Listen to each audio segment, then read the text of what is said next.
Hello friend, मैं आनंद राज। आप सब देखिए, बिहार यूनिवर्सिटी का आज एग्ज़ाम है आपका बीएड सेकेंड ईयर का कोर्स 9 असेसमेंट फॉर लर्निंग का। समझ गए? देखिए, कुछ क्वेश्चन आपको बताएंगे, पढ़ लीजिएगा, उसी को एक बार देख लीजिएगा और अच्छा से लिख कर चलाइएगा। देखिए, अभी समझिए कि इसमें यूनिट 1 का आपका सब वीडियो रहेगा, समझे। फिर देखिए यूनिट 2 का और यूनिट 3, 4, 5 का देखिए 2 वीडियो और अपलोड करेंगे अभी 10 मिनट में ही। लेकिन वो वीडियो पिछले मतलब 4-5-6 महीना पहले ही बनाए थे, समझे। तो उसमें एग्ज़ाम का जो डेट पिछले बार का ही है, समझे। क्योंकि पिछले बार क्वेश्चन आउट ऑफ सिलेबस था और दूसरा चीज़ था कि यूनिट 4 नहीं पूछा था, तो वही क्वेश्चन इस बार आएगा, समझ गए, पिछले बार जो एग्ज़ाम हुआ था। तो इस बार वही वीडियो हम पार्ट 2 और पार्ट 3 में डाल देंगे। तो उसमें एग्ज़ाम डेट बोल दिए थे क्योंकि वो कटेगा तो बीच में से नहीं, समझे। तो एग्ज़ाम डेट बोले कि 22 अगस्त से ऐसे बोले हो, तो उसको नहीं, वही चीज़ को पढ़ लीजिएगा, समझ गए। वो पार्ट 2 और पार्ट 3 वीडियो आएगा, 10-10 मिनट दोनों अपलोड हो जाएगा। ये आपका यूनिट 1 उसमें नहीं डाल पाए थे, समझे। तो इसमें यूनिट 1 बता देंगे, उसमें यूनिट 2, 3, 4, 5 का होगा, समझ गए। चलिए आते हैं। क्वेश्चन है कि आकलन की संकल्पना को स्पष्ट करते हुए, अब देखिए 3 गो चीज़ यूनिट 1 में पढ़ लीजिएगा, समझ गए। मापन, आकलन और आपका मापन, आकलन और मूल्यांकन, ये 3 चीज़ पढ़ लीजिएगा तो आपके लिए एकदम समझिए यूनिट 1 आपका कंप्लीट हो गया, समझ गए। और इससे आपका क्वेश्चन आएगा। और एक होता है, अभी 3 को बता देते हैं, फिर 2 को और बताएंगे जो आपके एग्जाम के लिए ज़्यादा इंपॉर्टेंट है, समझ गए। तो लिखा है आकलन क्या होता है, तो देखिए लिखा है आकलन सूचना संग्रहण तथा उस पर विचार विमर्श करने। देखिए यूनिट 1 में 3 क्वेश्चन पढ़ लीजिए और देख लीजिएगा और आपका रहेगा ही रहेगा, समझे। तो आकलन सूचना संग्रहण तथा उस पर विचार विमर्श करने की प्रक्रिया है जिन्हें हम विभिन्न माध्यमों से प्राप्त कर समझा सकते हैं कि विद्यार्थी क्या जानता है, क्या समझता है, अपने शैक्षिक अनुभव से प्राप्त ज्ञान को परिणाम के रूप में व्यक्त कर सकता है, जिसके द्वारा ज्ञान अधिगम में क्या होता है, जिसके द्वारा छात्र अधिगम में क्या होती है, वृद्धि होती है, समझ गए।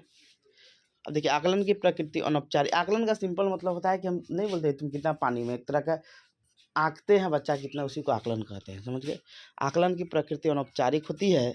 आकलन अभौतिक राशि को अंक प्रदान करने की प्रक्रिया है।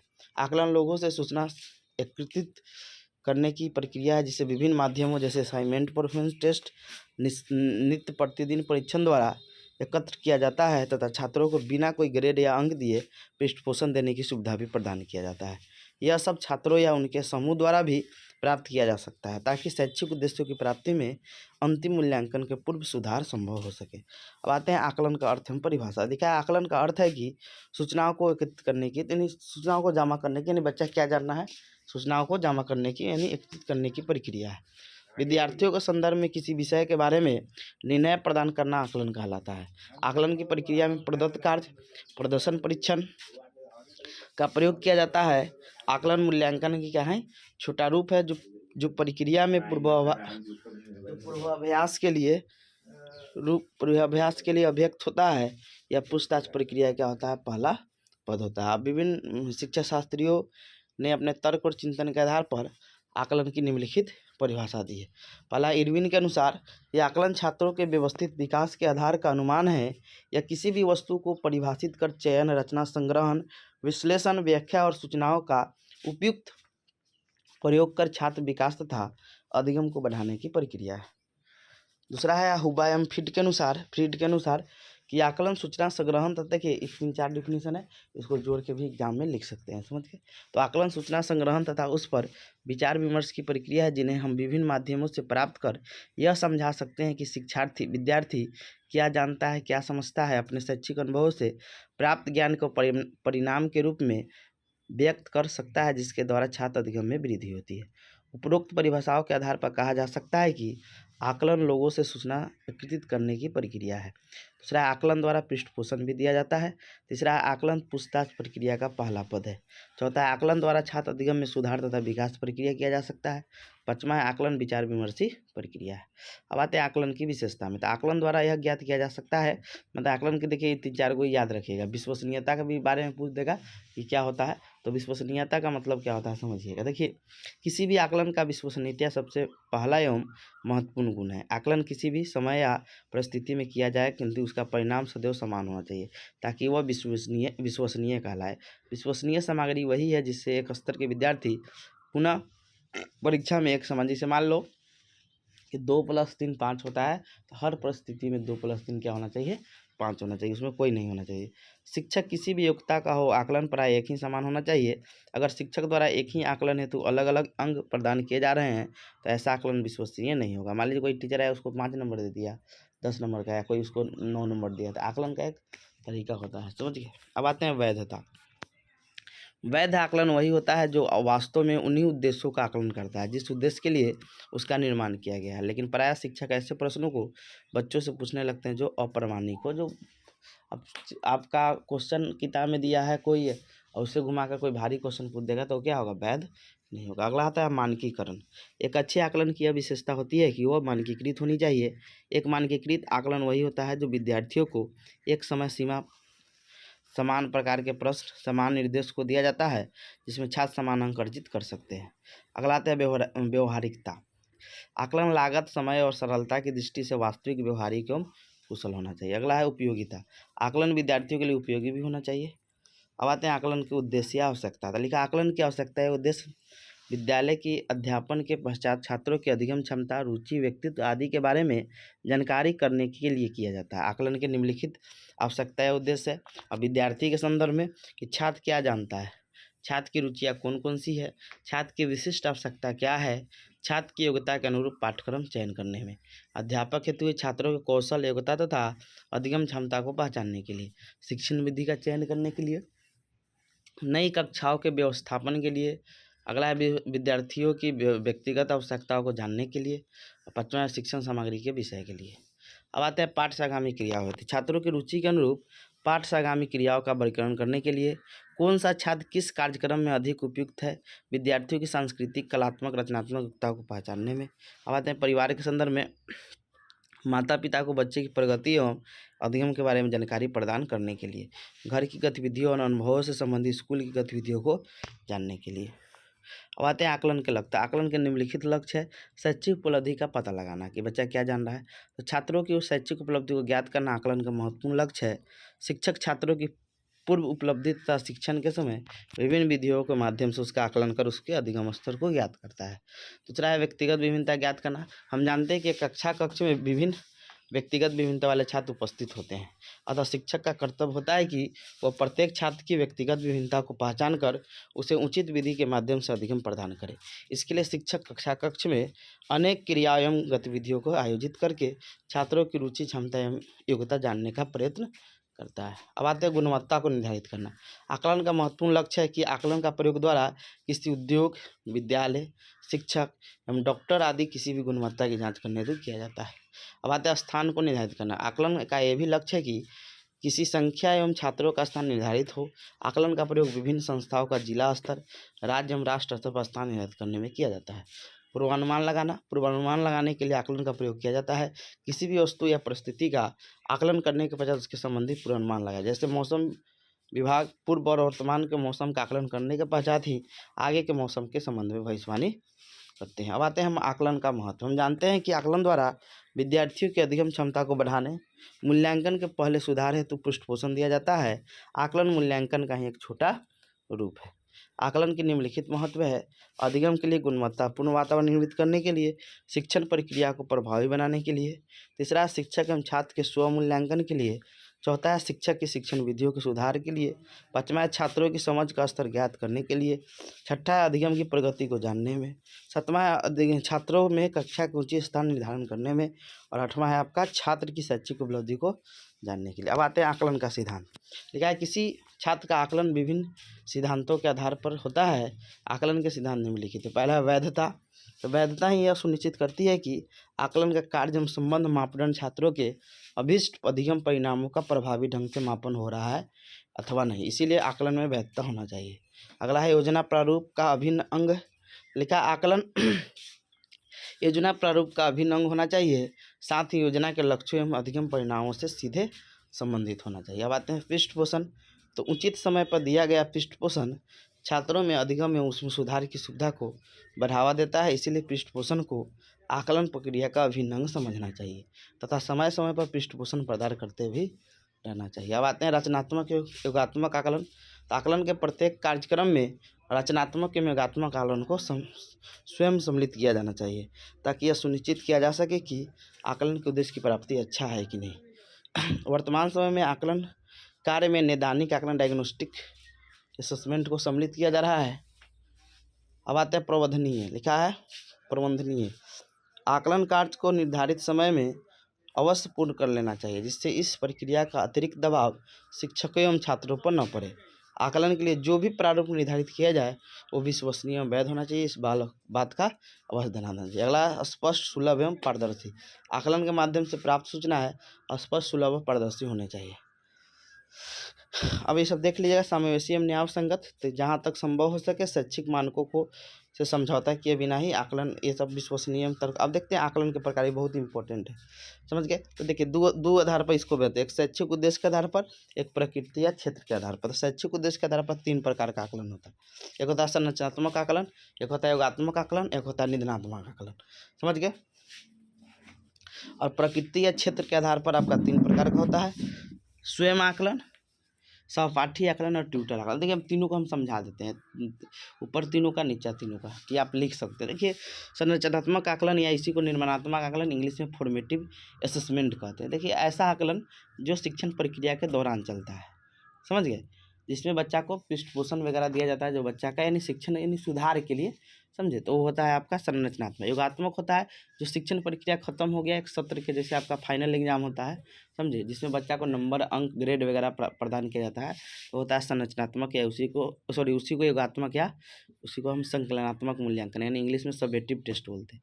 निदानात्मक आकलन ऐसा आकलन जो बच्चा के कारणों का हम पता लगाते हैं, ये किस कारण से बच्चा फेल हो रहा है, तो इसको निदानात्मक आकलन कहते हैं।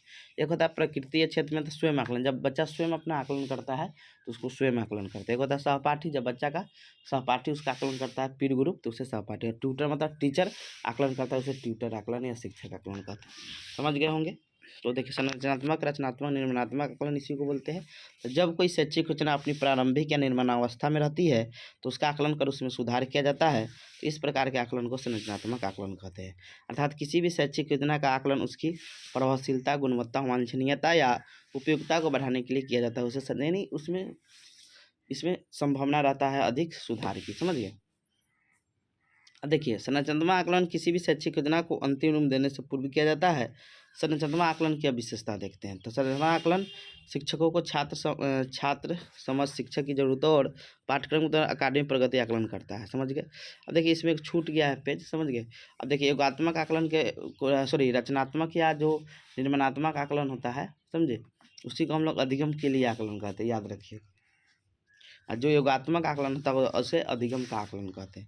अब देखिए योगात्मक आकलन क्या होता है, तो सिंपल समझिएगा, ऐसा आकलन जो शिक्षण प्रक्रिया के खत्म होने के बाद, हम जब पूरा सत्र खत्म हो जाता है तब लेते हैं, नहीं बच्चा को जिसमें ग्रेड, अंक वगैरह प्रदान करते हैं, तो वो आपका होता है क्या, वो आपका योगात्मक आकलन होता है। अब निदानात्मक आकलन जो जिसमें बच्चा को असफल हो जाता है तो उसको कारणों का पता लगाया जाता है, बच्चा किस कारण से असफल हुआ, किस कारण से बच्चा फेल हुआ है या असफल हुआ है, उसको जानना निदानात्मक होता है। उपचारात्मक आपका होता है जिसमें हम लोग कारण जानकर जब उसका उपचार करते हैं तो उपचारात्मक होता है। अब प्रकृति तो स्वयं ये सब बता ही दिए हैं क्या होता है, समझ गए, सहपाठी बता दिए, लिख सकते हैं इसको। अब आते हैं मूल्यांकन में। देखिए मूल्यांकन भी बहुत इंपॉर्टेंट है आपका, तो लिखा है हम जानते हैं, इसमें थोड़ा देखिएगा उसका अर्थ परिभाषा, समझे। लिखा है हम जानते हैं कि शिक्षण की प्रक्रिया में शैक्षिक उद्देश्यों एवं लक्ष्यों की प्राप्ति के लिए विद्यार्थी द्वारा अर्जित ज्ञान एवं कौशल को जांचने एवं परखने के लिए मूल्यांकन का प्रयोग वर्तमान समय के बाल केंद्रित शिक्षा प्रणाली में किया जा रहा है, समझ गए। कक्षा की अध्यापन प्रक्रिया में छात्रों के तीनों पक्ष, ज्ञानात्मक, भावात्मक एवं क्रियात्मक यानी शारीरिक तीनों पक्ष का विकास होता है। इन्हीं पक्षों के मापन के लिए मूल्यांकन का प्रयोग किया जाता है। हम जानते हैं कि मापन का क्षेत्र संकुचित होता है तो वही मूल्यांकन का क्षेत्र अत्यंत विस्तृत होता है, इसलिए मापन की अपेक्षा मूल्यांकन को अधिक महत्व दिया जाता है। हम जानते हैं कि वर्तमान समय में शिक्षा के अंतर्गत शिक्षा प्रक्रिया, शिक्षण विधि, परिविधि, पुस्तकें, शिक्षण उद्देश्य सभी को शामिल होते हैं और ये सब का मूल्यांकन किया जाता है। मूल्यांकन कोई ऐसी पदार्थ ऐसा वस्तु नहीं है जिससे हम पदार्थों का संग्रह करते हैं और जिसके द्वारा हम निर्णय पर पहुंचते हैं। मूल्यांकन के लिए शिक्षक निष्पत्ति परीक्षण, मापदंड परीक्षण तथा मानक संदर्भित परीक्षण का प्रयोग करते हैं। मूल्यांकन शिक्षक एवं कक्षा दोनों के लिए पुनर्बलन का कार्य करता है। अब मूल्यांकन का अर्थ में परिभाषा देखते हैं। तो मूल्यांकन अंग्रेजी भाषा का इवैल्यूएशन शब्द का हिंदी रूपांतरण है। मूल्यांकन का शाब्दिक अर्थ है मूल्य का मापन करना, अर्थात मूल्यांकन बराबर मापन प्लस मूल्य निर्धारण। इस प्रकार मूल्यांकन का आशय मापन के साथ साथ मूल्य निर्धारण से अर्थात मध्यम अनुभवों द्वारा विद्यार्थी में अपेक्षित व्यवहारगत परिवर्तन किस सीमा पर हुई है उसका मूल्य निर्धारण करना, यानी मूल्यांकन करना करके निर्णय देना है। अतः मापन मूल्यांकन का ही एक भाग है जो सदैव उसमें निहित रहता है। अब इसका कुछ डिफिनीशन है। तो कोठारी आयोग के अनुसार कि यह माना जाने लगा है कि मूल्यांकन एक सतत प्रक्रिया है, समझे, यह संपूर्ण शिक्षा प्रणाली का एक अभिन्न अंग है और यह लक्ष्यों से घनिष्ठ रूप से संबंधित है। और दूसरा एनसीईआरटी के अनुसार कि मूल्यांकन एक प्रक्रिया है जिसके द्वारा यह ज्ञात किया जाता है कि उद्देश्य किस सीमा तक प्राप्त किए गए हैं, कक्षा में दिए गए अधिगम अनुभव कहाँ तक प्रभावशाली सिद्ध हुए हैं और कहाँ तक शिक्षा के उद्देश्य पूर्ण किए गए हैं। अब आते हैं वेस्ले के अनुसार। तो मूल्यांकन एक समावेशित धारणा है जो इच्छित परिणामों के गुण, महत्व, प्रभावशीलता का निर्णय करने समस्त प्रकार के प्रयासों और साधनों की ओर संकेत करता है। अब आते हैं क्लाजमेयर और गुडविन के अनुसार कि शिक्षा में मूल्यांकन वह प्रक्रिया है जिसके द्वारा यह निर्णय लिया जाता है कि किसी चीज़ की मापित सीमा और परिणाम किस मापदंड में वांछनीय है या नहीं। अब आते हैं गुड्स के अनुसार। तो मूल्यांकन एक ऐसी प्रक्रिया है जिससे सही ढंग से किसी वस्तु का मापन किया जाता है। अब आते हैं डांडेकर के अनुसार कि शैक्षिक उद्देश्यों को बालक द्वारा किस सीमा तक प्राप्त किया गया है यह जानने की व्यवस्थित प्रक्रिया को ही मूल्यांकन कहते हैं। अब आते हैं कवालेन एवं हन्ना के अनुसार कि विद्यालय में हुए छात्रों के व्यवहार परिवर्तन के संबंध में प्रदत्तों के संकलन तथा उनकी व्याख्या करने की प्रक्रिया को मूल्यांकन कहते हैं।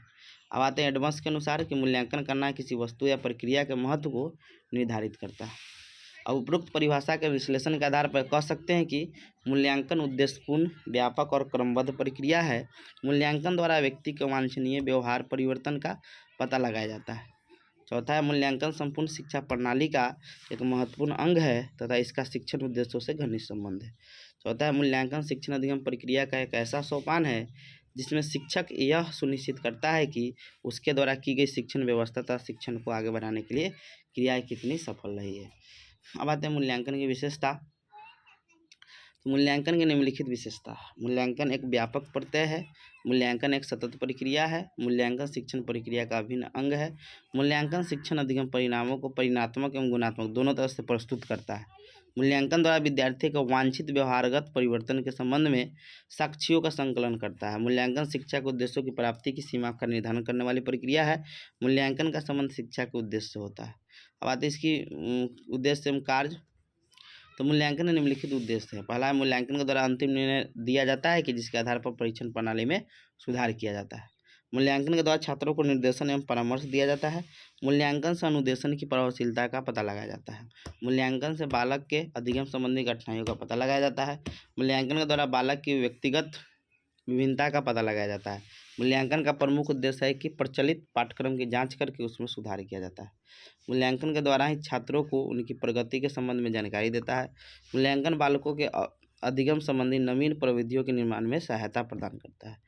शिक्षण व्यूह रचना एवं शिक्षण विकास का करना मूल्यांकन का उद्देश्य होता है। अब देखिए मूल्यांकन का महत्व क्या है। तो मूल्यांकन द्वारा यह ज्ञात किया जाता है कि शिक्षण उद्देश्यों की प्राप्ति कहाँ तक हो सकी है। कक्षाओं के छात्रों का स्तरीकरण रैंकिंग करने में मूल्यांकन महत्वपूर्ण प्रक्रिया मानी जाती है। विद्यार्थियों की रुचि, समझदारी, वृत्तियों, कुशलताओं, गुणों आदि जांच करने में मूल्यांकन का महत्वपूर्ण भूमिका होता है। अब आते हैं विद्यार्थी के बहुमुखी विकास को गतिशील बनाए रखने में मूल्यांकन महत्वपूर्ण भूमिका निभाता है। मूल्यांकन शिक्षकों एवं छात्रों दोनों को ही पुनर्बलन तथा पृष्ठपोषण देने का कार्य करता है। मूल्यांकन माप के अनेक दोषों को दूर करने में सहायक है। मूल्यांकन से ही अध्यापक की शिक्षण कुशलता तथा सफलता की जांच होती है। अगला है मूल्यांकन द्वारा यह निश्चित किया जाता है कि शिक्षण के जिन विशिष्ट उद्देश्यों की प्राप्ति नहीं हो पाई है उनके लिए उपचारात्मक अनुदेशन दिया जाए। मूल्यांकन कक्षा शिक्षण में प्रयुक्त होने वाली शिक्षण विधियों की उपयुक्तता तथा कमजोरियों का पता लगाने में सहायक होता है। मूल्यांकन पाठ्यक्रम के परिमार्जन एवं परिवर्तन में भी सहायक होता है। मूल्यांकन के आधार पर विद्यार्थियों के व्यक्तिगत विभिन्नता को समझने में भी सहायता मिलती है। अब देखिए मूल्यांकन का वर्गीकरण है, तो देखिए सतत व्यापक मूल्यांकन आप लोग पढ़वे किए होंगे। और तो व्यापक मूल्यांकन यानी विद्यार्थी के सभी पक्षों का, उसके ज्ञानात्मक, भावात्मक, क्रियात्मक, तो व्यापक मूल्यांकन होता है। दक्षता यानी उसके क्षमता का जब मूल्यांकन करते हैं दक्षता मूल्यांकन होता है।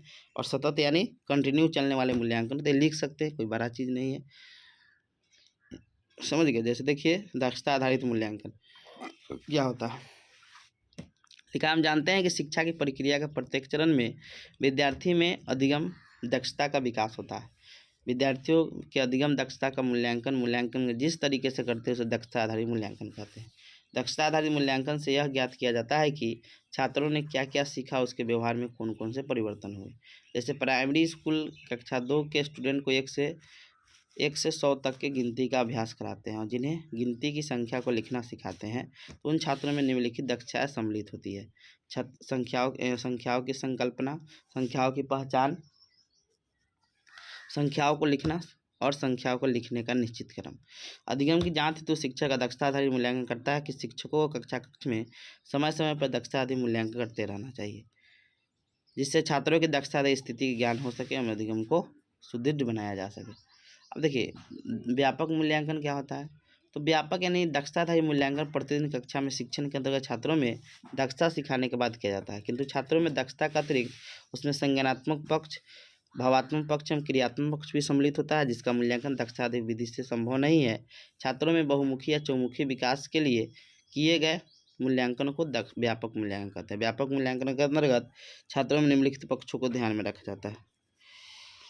पहला है नैतिकता, उत्तरदायित्व की भावना, स्वच्छता एवं सहयोग, सत्यनिष्ठा, समयबद्धता आदि का गुणों का मूल्यांकन किया जाता है। समझ गए, पाठ्यक्रम संबंधित हो गया। तीसरा है छात्रों की रुचि, चौथा अभिवृत्ति। अब आते हैं सतत मतलब कंटिन्यू, हमेशा। सतत मूल्यांकन को निरंतर मूल्यांकन भी कहते हैं। सतत मूल्यांकन का तात्पर्य उस परीक्षण से है जिसके छात्रों के अध्ययन एवं उपलब्धियों को प्रतिमान लेखा जोखा लिया जाता है। सतत मूल्यांकन सार्थक ज्ञान के लिए निदान एवं उपचार का पथ प्रस्तुत करता है। सार्थक ज्ञान कई तथ्यों पर निर्भर करता है, जैसे विद्यार्थियों की रुचि, शिक्षा का स्तर, शिक्षा का लाभ उठाने की क्षमता पर। अब देखिए आवश्यकता में है, तो कक्षा में मूल्यांकन क्यों आवश्यकता है, तो कक्षा में छात्रों का स्तर का पता मूल्यांकन के द्वारा ही लगाया जाता है। मूल्यांकन द्वारा ही सावधानीपूर्वक यह निर्णय लिया जाता है कि कौन सी शिक्षण पद्धति गलत है, कौन सही है। समाज के विकास का पूरा चक्र मूल्यांकन पर ही निर्भर होता है। किसी विषय वस्तु की उपयोगिता का निर्णय ये लिया जाता है। अब इसका क्षेत्र उतना इम्पोर्टेंट नहीं है, समझे। अब हम लोग आते हैं, अब ये सब उतना इम्पोर्टेंट नहीं है। अब आते हैं हम लोग मापन में, जो इम्पोर्टेंट है। उससे पहले हम मापन और इसका मापन देख लेते हैं। यानी 3 वो चीज़ पढ़ ही लीजिएगा यूनिट में, आकलन, मूल्यांकन, मापन ही रहेगा। देखिए मापन क्या होता है, तो लिखा, हम जानते हैं कि आज जीवन के प्रत्येक क्षेत्र में मानव विज्ञान पर निर्भर होता जा रहा है। आधुनिक युग विज्ञान का युग है तथा वैज्ञानिक प्रगति का मुख्य आधार मापन है। मापन एक ऐसा प्रत्यय है जिसका प्रयोग मानव प्राचीन काल से जीवन के विभिन्न क्षेत्रों में करता आ रहा है। जैसे डॉक्टर शरीर की तापमान नापता है, दूध वाला दूध नापता है, आदि के लिए क्रमशः थर्मामीटर, लीटर जैसे मानकों की आवश्यकता पड़ती है। लेकिन कई क्षेत्र मानव जीवन के ऐसे भी है जहाँ किसी भी मानक साधन की आवश्यकता नहीं है, जैसे शिक्षा, मनोविज्ञान, सामाजिक विज्ञान, ये सब। वर्तमान समय के बाल केंद्रित शिक्षा प्रणाली में मापन एक व्यापक प्रक्रिया है जिसमें छात्रों की सफलताओं का सही अनुमान लगाने का प्रयत्न किया जाता है। मापन एक औपचारिक प्रक्रिया है जिसमें वस्तु या विशेषता कितनी मात्रा में है ये दर्शाया जाता है। मापन में छात्रों की शारीरिक, मानसिक, सामाजिक तथा नैतिक गुणों का परीक्षण सम्मिलित है। मापन का अर्थ हम परिभाषा देखते हैं। मापन अंग्रेजी भाषा के मेजरमेंट शब्द का हिंदी रूपांतरण है। मापन का समान अर्थ होता है कि विभिन्न पक्षों के संबंध में साक्ष्य एकत्रित करना। मापन प्रक्रिया में उपलब्धि को संख्यात्मक रूप से निरूपित किया जाता है। जैसे आनंद की लंबाई 108 है तो आनंद का भार इतना है, आनंद की बुद्धि लब्धि 120 है, समझे। सुरभि को फिजिक्स में 68 अंक प्राप्त हुए हैं, तो ये सब क्या है, एक मापन के रूप में हम दिए हैं। विभिन्न विद्वानों ने अपने तर्क और चिंतन के द्वारा मापन की निम्नलिखित परिभाषा दी है। एस स्टीवेंस के अनुसार कि मापन किन्हीं निश्चित स्वीकृत नियमों के अनुसार वस्तुओं को अंक प्रदान करने की प्रक्रिया है। दूसरा है ईए पील के अनुसार कि मापन का उद्देश्य व्यक्ति को एक संतुलित व्यक्तित्व प्रदान करता है ताकि वह समाज द्वारा प्रदत्त उत्तरदायित्वों का निर्वहन बखूबी कर सके। टायलर के अनुसार कि मापन किसी नियम के अनुसार आवंटन करने की प्रक्रिया है। कैंपबेल के अनुसार नियमों के अनुसार वस्तुओं या घटनाओं को प्रतीकों में व्यक्त करना मापन। अब देखिए, ये तो हो गया डिफिनेशन। अब देखिए इससे कुछ पता चलता है कि मापन की प्रक्रिया के अंतर्गत वस्तुओं एवं घटनाओं को तथ्यों के नियमानुसार अंक प्रदान किया जाता है। मापन के अंदर किसी वस्तु का मापन न तो उसकी विशेषता एवं गुणों को मापन करता है, मापन के अंतर्गत वस्तु के परिणात्मक स्वरूप की अभिव्यक्ति होता है। मापन एक औपचारिक प्रक्रिया है जिसमें वस्तु का विस्तार कितनी मात्रा में दर्शाया जाता है। अब इसकी विशेषता देखते हैं। तो मापन मूल्यांकन की अपेक्षा कम खर्चीला होता है। मापन मूल्यांकन करने में सहायक होता है। मापन वैज्ञानिक प्रगति का मुख्य आधार है। किसी वस्तु का मापन सीधे न होकर उपयुक्त माध्यमों से होता है, जिसे मानक बोलते हैं। मापन में आंकिक स्वरूप पाया जाता है। मापन में कोई निरपेक्ष शून्य बिंदु नहीं होता है। कुछ ना कुछ कीजिएगा तो कुछ ना कुछ मापन में आएगा ही आएगा। मापन किसी वस्तु का पूर्ण वर्णन न कर आंशिक वर्णन अत्यंत शुद्धता के साथ करता है। मापन अप्रत्यक्ष होता है। मापन में शून्य बिंदु न होने के कारण इसकी व्याख्या गणितीय आधार पर नहीं की जा सकती है। अब उसके उद्देश्य आते हैं। तो अधिगम के सहज बनाकर शिक्षण को आनंददायी बनाना, छात्रों में स्वस्थ प्रतियोगिता की भावना विकसित करना, विकास में बाधक तत्वों की पहचान करना, छात्रों के सर्वांगीण विकास में सहायता करना, शिक्षण व्यूह रचना का विकास करना, अनुदेशन की प्रभावशीलता का पता लगाना, छात्रों को व्यक्तिगत आवश्यकताओं के अनुरूप शिक्षा सुविधाएं उपलब्ध करवाना। अब इसके कार्य देते हैं। तो भविष्यवाणी करने में समझे कि आप कोई बच्चा मापन की जगह अच्छा हुआ तो बोलेंगे भविष्य में अच्छा कर सकता है। तुलना करने में, सलाह देने में, अनुसंधान या शोध में, वर्गीकरण में, ये सब में आपका निदान करने में, ये सब में आपका है। अब ये देखते हैं मापन के प्रकार। एक मानसिक या सामान्यीकृत मापन होता है, एक भौतिक या निरपेक्ष मापन होता है, एक स्वमानक मापन। इसको देख लीजिएगा, समझ के सिर्फ अति कर लीजिएगा। इसको लिखने इसे लिख के छोड़ दीजिएगा, ज़्यादा लंबा लिखने से कोई फायदा है नहीं। अब हम लोग आते हैं, इतना मापन में पढ़ लीजिएगा, समझ गए। इतना क्या अर्थ परिभाषा है, विशेषता क्या है, उसी को लिख देना। अब आते हैं हम लोग आकलन और मूल्यांकन में अंतर। तो आकलन एक देख लेते हैं दोनों में क्या अंतर है।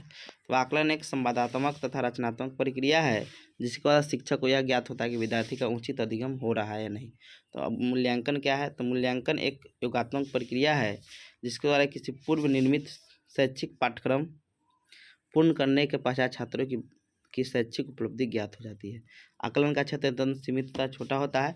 मूल्यांकन का क्षेत्र व्यापक होता है। यह छात्रों के संपूर्ण व्यक्तित्व के संबंध में मूल्य का मापन करता है। आकलन का उद्देश्य शिक्षण अधिगम कार्यक्रम में सुधार करना, छात्रों में अध्यापक का पृष्ठपोषण प्रदान करना तथा छात्रों के अधिगम संबंधी कठिनाइयों को ज्ञात करना है। तो मूल्यांकन का उद्देश्य निर्धारित पाठ्यक्रम की समाप्ति पर छात्रों की उपलब्धि को ग्रेड अथवा अंक के माध्यम से प्रदर्शित करता है। आकलन के द्वारा सूचना प्राप्त करने के साधनों का प्रयोग किया जाता है। तो मूल्यांकन क्रमबद्ध सूचनाओं को संग्रहण के लिए किया जाता है। आकलन संपूर्ण शैक्षिक अवधि के दौरान चलने वाली प्रक्रिया। तो मूल्यांकन पाठ्यक्रम की समाप्ति पर होने वाली प्रक्रिया है। आकलन प्रक्रिया केंद्रित है तो मूल्यांकन परिणाम केंद्रित है। आकलन शिक्षण का वह हिस्सा है जो पढ़ने पढ़ाने के साथ साथ चलता है। मूल्यांकन शिक्षण का वह हिस्सा है जो पढ़ने पढ़ाने के अंत में उपलब्धियों के वर्गीकरण करने के लिए किया जाता है। आकलन की प्रकृति अनौपचारिक होती है, मूल्यांकन की प्रकृति औपचारिक होती है। आकलन अमूर्त होता है, मूल्यांकन मूर्त होता है। आकलन द्वारा भविष्यवाणी के विषय में केवल अनुमान लगाया जा सकता है। मूल्यांकन द्वारा परिणाम के आधार पर छात्रों के संबंध में पूर्ण सशक्ता के साथ भविष्यवाणी, देखिए पूर्ण के नहीं, आप एक सटीक भविष्यवाणी कर सकते हैं। अब आते हैं आकलन अत्यंत लचीली होती है, मूल्यांकन लचीली न होकर स्थिर होती है। अब आकलन की अभिव्यक्ति अभ्यास के रूप में होता है तो मूल्यांकन सुधार के बाद का परिवर्तित रूप है। आकलन द्वारा उद्देश्य प्राप्ति के साधन प्रयोग किए जाते हैं। मूल्यांकन द्वारा उद्देश्य की पूर्ति किस सीमा तक हुई है यह ज्ञात किया जाता है। आकलन द्वारा किसी छात्र का मापन किया जाता है तो मूल्यांकन द्वारा किसी छात्र के संबंध में स्पष्ट धारणा बनाई जाती है। आकलन का उद्देश्य रचनात्मक और निदानात्मक है तो मूल्यांकन का उद्देश्य संकलनात्मक या योगात्मक होता है। अब देखिए हम लोग आते हैं, एक है विद्यालय आधारित आंतरिक मूल्यांकन यानी स्कूल बेस्ड असेसमेंट। ये भी बहुत इंपॉर्टेंट, इसको भी थोड़ा देख लेते हैं। देखिए हम जानते हैं कि वर्तमान समय की शिक्षा प्रणाली बाल केंद्रित शिक्षा प्रणाली है। इस शिक्षा प्रणाली में छात्रों को समय समय पर कुछ दिक्कतों का सामना करना पड़ता है। विद्यालय आधारित मूल्यांकन विद्यालय शिक्षा बोर्डों द्वारा ली जाने वाली परीक्षाओं के विपरीत स्कूल स्तर पर किया जाता है। यह मूल्यांकन विद्यालय द्वारा विकसित अनुसूची और बोर्ड द्वारा जारी किए गए मार्ग निर्देशों के आधार पर अध्यापकों द्वारा किया जाता है। विद्यालय आधारित मूल्यांकन बाल केंद्रित विद्यालय केंद्रित और बहुआयामी मूल्यांकन होता है। इसके सच्चे अर्थ में विद्यालय आधारित मूल्यांकन का अर्थ है कि शिक्षार्थियों के सर्वमुखी विकास का सूत्रपात करना। विद्यालय आधारित आंतरिक मूल्यांकन विद्यालय के अंदर और विद्यालय के बाहर दोनों जगहों पर जीवन में सभी प्रकार के शिक्षा प्राप्ति को प्रोत्साहित किया जाता है। विद्यालय आधारित मूल्यांकन बाल केंद्रित होता है क्योंकि यह छात्रों के व्यक्तिगत स्वरूप की ओर केंद्रित करता है। विद्यालय आधारित आंतरिक मूल्यांकन का निर्माण छात्रों के योग्यताओं, प्रगति और विकास के आधार पर होता है। अब इसका अर्थ देखते हैं। तो विद्यालय आधारित मूल्यांकन का समान अर्थ है विद्यालय में शिक्षकों द्वारा विद्यार्थियों का आकलन करना। अर्थात विद्यालय आधारित मूल्यांकन एक व्यवस्थित प्रक्रिया है तो स्कूल संगठनों और शिक्षकों के पूर्ण नियंत्रण में छात्रों को व्यक्तिगत रूप से सीखने में मदद करने के लिए आयोजित किया जाता है। विभिन्न आयोगों ने अपने तर्क और चिंतन का डिफिनीशन भी दिया है इसको। एनसीईआरटी के अनुसार कि विद्यालय आधारित आंतरिक मूल्यांकन वह मूल्यांकन है जो शिक्षण एवं प्रक्रिया के दौरान समग्र रूप से सीखने के परिणामों के संदर्भ में निर्दिष्ट दक्षताओं को प्राप्त करने की सुविधा प्रदान करता है। अब एनसीईआरटी 2005 के अनुसार है कि विद्यालय के शिक्षकों द्वारा विद्यालयी छात्रों का मूल्यांकन जिससे उसका सर्वांगीण विकास हो सके, तो ऐसे मूल्यांकन विद्यालय आधारित मूल्यांकन है। अब विद्यालय आधारित मूल्यांकन की विशेषता देखते हैं। पहला, यह मूल्यांकन पारंपरिक प्रणाली से अधिक विस्तृत, अधिक व्यापक और सतत होता है। विद्यालय आधारित मूल्यांकन शिक्षार्थियों को अपनी क्षमता का उपयोग बेहतर तरीके से करने में सहायता देता है। विद्यालय आधारित आंतरिक मूल्यांकन बहुआयामी होता है और यह बालक के सामाजिक, शारीरिक, बौद्धिक इत्यादि क्षेत्रों में विकसित होता है। स्मरण के बजाय योग्यता विकास ध्यान देता है। शिक्षण अधिगम और मूल्यांकन को एकीकृत करता है। यह मूल्यांकन शैक्षिक संबंधित और शैक्षिक क्षेत्रों में छात्रों की प्रगति पर जानकारी देता है। इस मूल्यांकन शिक्षार्थियों के भविष्य में सफलता का व्यवस्था करने में मदद करता है। इस मूल्यांकन से अध्यापक अलग अलग शिक्षार्थियों के लिए समस्या का समाधान करते हैं। इसका उद्देश्य देखते हैं तो बच्चों पर पड़ने वाले दबाव को कम करना, मूल्यांकन को व्यापक और नियमित बनाना, अध्यापक के सृजनात्मक शिक्षण उपलब्ध करवाना, निदान और उपचार के साधन की व्यवस्था करना, अपेक्षाकृत अधिक कौशलों वाले शिक्षार्थियों का निर्माण करना। अब इससे क्या फ़ायदा होगा? तो विद्यालय आधारित मूल्यांकन से अध्ययनकर्ता को निम्नलिखित चीज़ का पता चल जाता है तो वे क्या सीखते हैं, कैसे सीखते हैं, सामूहिक रूप से सीखने में उन्हें किस प्रकार की कठिनाई का सामना करना पड़ता है, बच्चे क्या महसूस करते हैं सीखते समय, बच्चों की रुचि और प्रवृत्ति क्या है। अब उपरोक्त विवरण से स्पष्ट होता है कि विद्यालय शिक्षक बाहरी परीक्षकों की तुलना में अपने शिक्षार्थियों की क्षमता को बेहतर तरीके से जानते हैं, इसलिए विद्यालय में विद्यालय आधारित मूल्यांकन होना चाहिए। अब देख लेते हैं, देखिए निर्माणात्मक मूल्यांकन और संकलनात्मक मूल्यांकन क्या है, या इसी को अधिगम के लिए आकलन निर्माणात्मक मूल्यांकन बोलते हैं और संकलनात्मक को अधिगम का मूल्यांकन बोलते हैं। तो इसको थोड़ा देख लीजिएगा, आ सकता है। लिखा है, जब कोई शैक्षिक योजना अपनी प्रारंभिक या निर्माणावस्था में रहती है तो उसका मूल्यांकन कर उसमें सुधार किया जाता है, तो इस प्रकार के मूल्यांकन को निर्माणात्मक मूल्यांकन कहते हैं। संकलनात्मक मूल्यांकन की योगात्मक मूल्यांकन एक निश्चित अवधि के पश्चात विद्यार्थी और छात्र का पूरा प्रदर्शन निर्धारण करने के लिए किया जाता है, तो ऐसे मूल्यांकन को संकलनात्मक मूल्यांकन कहते हैं। संरचनात्मक आकलन शिक्षकों और छात्र समझ सीखने की जरूरतों और पाठ्यक्रम के दौरान अकादमिक प्रगति के मूल्यांकन के लिए किया जाता है। तो संकलनात्मक मूल्यांकन में छात्रों को ग्रेड या अंक प्रदान किया जाता है जो उसके प्रदर्शन के स्तर को बताता है। निर्माणात्मक मूल्यांकन को अधिगम सीखने के लिए आकलन भी कहते हैं। तो संकलनात्मक मूल्यांकन को अधिगम या सीखने का आकलन भी, यानी इसी को सीखने के लिए आकलन, उसको सीखने का आकलन। प्रश्न पूछना, लेखन, असाइनमेंट, प्रोजेक्ट कार्य आदि निर्माणात्मक मूल्यांकन के उदाहरण है। अंतिम योजना, वार्षिक परीक्षा आदि संकलनात्मक मूल्यांकन के उदाहरण है। निर्माणात्मक मूल्यांकन में छात्रों को आगे के लिए निर्देश दिए जाते हैं ताकि वो अपनी अगली योजना में अपने को सुधार कर सके। संकलनात्मक मूल्यांकन छात्रों को यह पता लगता है कि वह कितना प्राप्त किया है। इस मूल्यांकन के द्वारा छात्र में ज्ञान स्तर का पता लगाया जाता है। इस मूल्यांकन द्वारा छात्र और अध्यापक दोनों में पाठ्य वस्तु से संबंधित कितना ज्ञान है।